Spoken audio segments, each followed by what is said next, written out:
Hello, Virgo. Great to have you here. My name is Shauna. Today's reading is a general love forecast for November 2025. As always, take the messages that resonate and release anything that doesn't. Don't forget to like and subscribe to stay connected with upcoming readings. Let's see what's headed your way, Virgo. What I'm hearing is the first message here is like you're dealing with a relationship partner that might be a little bit reckless. Like not that they're, running around on you or stepping out on the relationship on you. I feel like they're just reckless. They're not as careful when they do things. They're kind of like adrenaline junkies. And I feel like you're kind of admonishing them, like, you shouldn't have done that. You need to be more careful. And then there's also, that moment where things kind of slip out, where you kind of tell them, what would I have done without you? Like if you hurt yourself, what's going to happen to me? That would be really hurtful to me. So I feel like you are telling somebody how much they mean to you, because if something were to happen to them, I feel like it would be really, really emotionally, damaging for you. So I feel like that element is inadvertently coming out in a moment when you're very distressed or you're shocked by somebody's reckless action. So I feel like you're dealing with someone who might be looking for a little bit more fun, more excitement, more of an adrenaline junkie. So they do things that are considered reckless. And then on the other hand, I also feel as well, they're saying like, you're not going to need to do this alone anymore. Okay. So if you feel like you've had to uphold the relationship, if you've also felt like you had to do everything, that the relationship was very unfair and unbalanced, I feel like you're going to drop your burden and you're going to try to move away from it. And on top of that, if you feel like, your partner is taking you for granted, I'm also sensing there's this moment where you're kind of like setting expectations, setting boundaries, and just kind of like putting your foot down. I will not stand for this. You guys need to chip in. You guys need to, help me out. I see that coming through. So I feel like you're not going to be alone in it anymore. Okay. And I mentioned earlier with the general reading, I feel like a lot of things are happening for you in the work environment. More responsibilities are picking up. And then as a result of it, you're not going to have the free time and the leisure time to pick up the slack in the relationship. And I also feel like you're not tolerant of it anymore. It's becoming apparent. It's really draining you emotionally and also time-wise. So you're going to be very clear about, don't take advantage of me. I'm not going to tolerate it. So let me talk about these three cards first. So first of all, this came out first, I believe. Yeah, this came out first. We have here the Six of Pentacles. The Six of Pentacles is a card about charity. It's a card about goodwill. It's a card about, helping somebody out of the goodness of our hearts. And with this card, it's usually about, wanting the best for another person, doing things because we care about the well-being of the other person. And when it shows up in the reverse position, it usually indicates a situation where things are lopsided. One person gives, the other person takes. Energetically, it could be very lopsided, where one person talks and talks incessantly about, this happened to me at work. Look at what my boss did or my coworker did. And they never once ask you, how was your day? How are you doing? Are you okay? So I feel like there is a relationship here where things are very, very uneven, where the other person is like, it could be you or the other person, but I feel like it might be another person. They're very wrapped up in their own lives and they don't really, care to even ask you, how are you doing? How are you handling things? Is there anything I can help you with? So it's a situation where one person is definitely feeling like they're being taken for granted. And we also have as well the Nine of Pentacles. And the Nine of Pentacles, this is, I usually think of it as somebody who's, financially things are good and they have a lot of free time under their belt to, just relax, read the newspaper, walk around, have coffee in the morning, and just have like a lot of leisure time, leisure activity, and just a lot of abundance in their lives. In the reverse position, it feels to me like this month is happening very fast. There's more responsibilities, there are more stressors, there are more things happening in your life where it's really reducing the amount of free time that you have. And as a result of it, when you are stressed out, Virgos, let's not lie, you tend to get very grouchy. And so I feel like if somebody, even looks at you the wrong way or does something that is, sloppy or a little bit careless, it's really going to work your nerves, okay?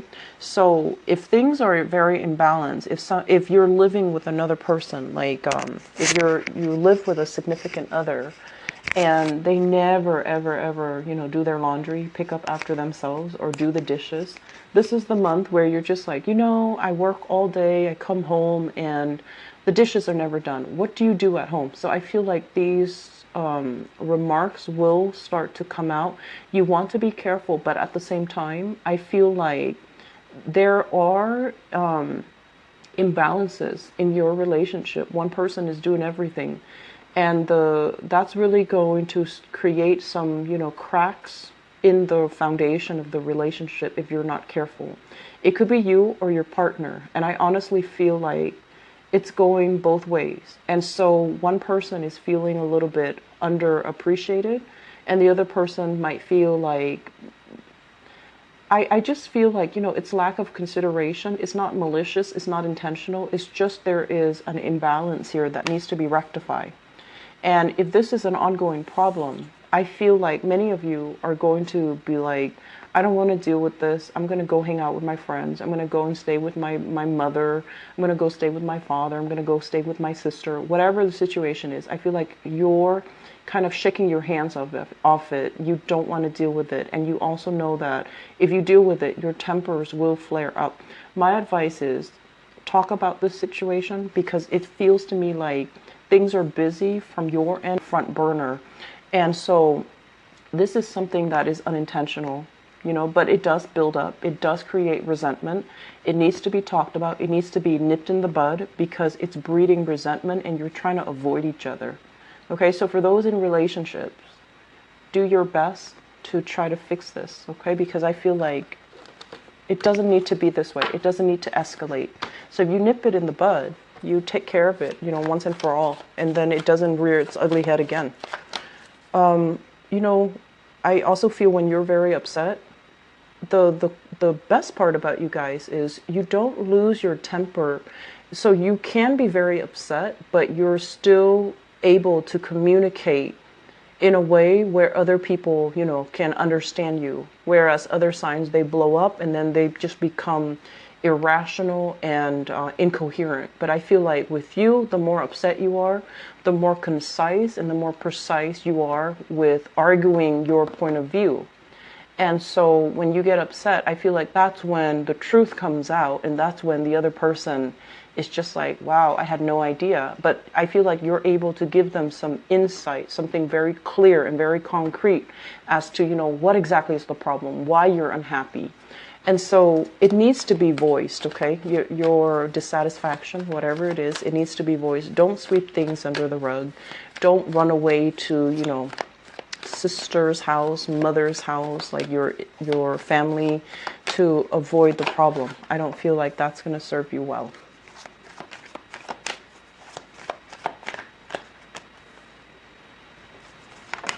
Okay. So you've got 4 cards, actually. Okay, so first of all, we have a situation here. This is a really good card. It's sort of like overcoming some type of a disappointment as a result of a relationship. Okay, so usually dealing with somebody that is like very, I want to say, they have their own issues. They have like emotional hangups. They have, past trust issues. They have just internal issues that they couldn't really overcome. And I feel for many of you, for many of you, this is kind of like a long-standing relationship where there was a lot of history with another person. And so every once in a while, even though I feel like the relationship might have ended some time ago, and I would say like within the past year, it might have ended, but every time you think about it, it still tugs at your heartstrings just a little bit. Some of you have recently gone out of like serious relationships, and you're at a point where you're trying to figure out what's next. You know, like, how do I start dating again? Is it okay for me to date again? How do I make myself dateable? And where do I go to meet single people? Okay, so I feel as if some of you are kind of flirting with the idea of online dating, or some of you are flirting with the idea of like, do I really want to experiment and be a little bit more adventurous? Like flirting with the idea of like having a fling, having a one night stand, having something that is, you know, like, it's not a heavy emotional experience like this past relationship was. And you're still very shy. You're still, you know, flirting with the idea, but not really making a move, not really taking the steps in order to do that. And I'm also sensing as well, for many of you, there is a major element here about you kind of changing the way that you look, changing the way that you appear. So like, possibly, I feel like possibly, you know, going under the knife, making yourself look a lot more, I just feel like, you know, cosmetic surgeries, elective surgeries, fixing the way that you look, because you feel like it would make you a lot more competitive in the dating market, because you feel like competition is fierce, and you feel like there's a lot of competitors that you have to kind of like go up against. And so I do see, this is usually when I think about surgery. So I do feel like there are things like, you know, you're trying to overcome when it comes to body image issues. Am I pretty enough? Am I attractive enough? Am I fit enough? Am I in shape? Am I wearing the right clothes? Am I, you know, going to stand out when I start dating again? And it's been a while where you're kind of like in this state. I feel like for many of you too, you know, people that you were in a relationship might have passed away, and you were like married to them or in a relationship with them for a really long time, and now that they're out of the picture, you're trying to get your life started. You weren't ready before, and you're ready now. And you're fearful about how aggressive people can be, and you're also fearful about the competition. And so you're doing some things, and I feel like, once again, positioning yourself to be in a position where you're very attractive. And I feel like you're going to go ahead with all of these plans to make yourself a lot more marketable and a lot more, they're saying like, pleasing to the eyes, okay? For some of you, I feel like if you are dealing here with a Cancerian person from the Chariot, so sorry, this is the Chariot in the upright position. If you're dealing with a Cancerian person, what basically this denotes is that you have somebody that is, you know, really trying to work with you. I feel like they really care about you. There are differences. They're very wishy-washy, right? And they can be very frustrating, but I feel like this is the month where they start to really, you know, tell you, I really want to be with you, and I really want to make things work. What do I need to do to make things work? So I feel like there's some truce between you and this water sign, Cancerian person, because I feel like if in the past you weren't sure how they felt about you, they were dealing with a lot of things in their own life, they weren't ready, or they were just dragging their feet, not really clear, not really sure, until you put your foot down. And now they're at a point where they're able to have a lot of success in their life. Things are going their way, and they're coming back in order to make things work. Okay, so it looks very, very good. You're dealing here with a Cancerian person.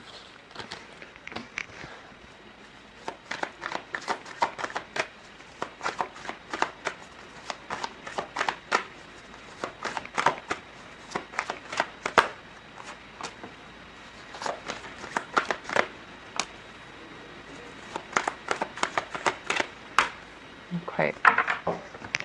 For those of you in stable relationship, so this is basically a marriage, a long-term relationship, something that is stable, where you kind of know each other, you know, like ins and out. You know each other in a very, very deep and in a very intimate way. So if you are in a relationship with another person, I feel like there might be a third party kind of like affecting the relationship. Not that they're able to interfere and get in between, and not that your partner is stepping out on the relationship, or you are stepping out on the relationship, but there's somebody kind of like looking in from the outside, wanting what you have, wanting to be a part of the relationship, wanting to have the relationship with you, or wanting to have a relationship with your partner. So we have here a water sign, and I feel like this is different from that Cancerian energy that I felt earlier.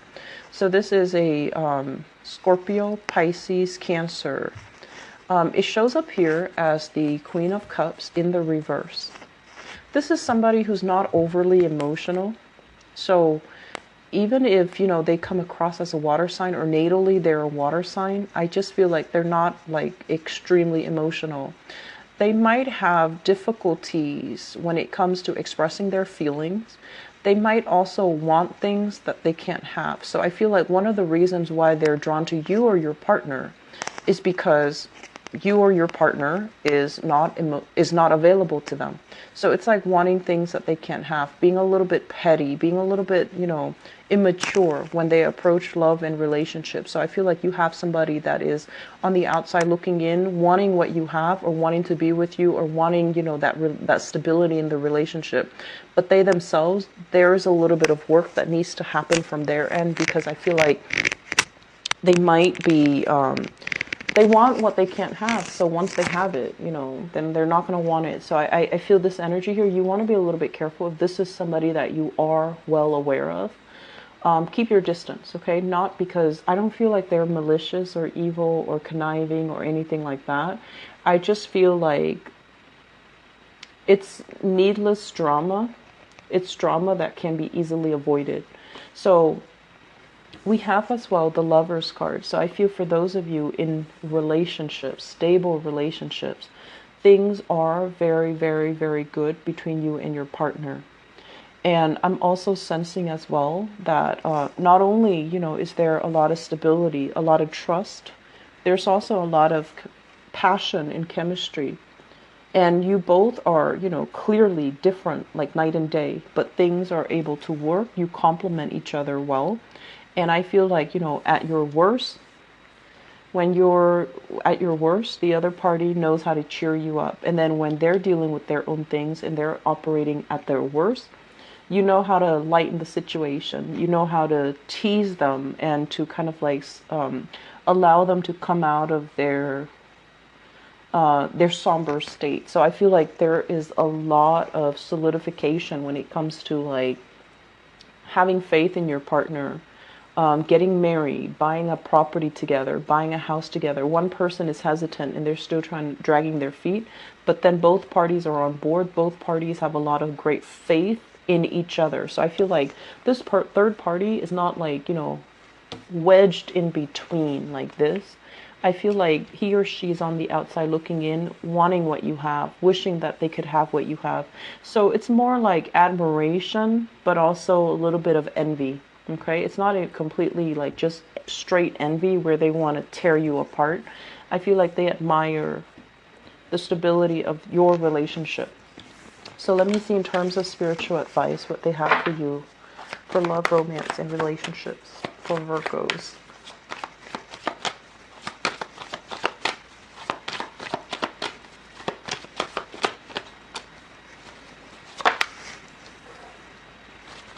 Oh, that's really sweet. Okay. Wow. Okay, so all in the upright. So strength.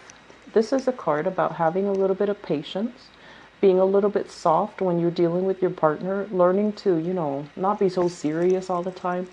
Inject a little bit more fun, more excitement, more spontaneity in your relationship. And this is a card about, really trusting somebody, because if we're looking at this, it's different species. Like the lion could easily turn on her, and she likewise could easily manipulate the lion, not feed it, starve it, whatever the situation is. So it requires a great deal of trust. It requires a great deal of like fortitude, and also operating from our higher selves, in the way that we deal with our relationship partner. Some of you have a relationship here where somebody is willing to go the whole 9 yards with you. Okay, so this is another earth sign for some of you. So this is Taurus, Virgo, Capricorn. And I also feel as well, if you are dealing with a Leo, I feel like you're willing to give everything to them,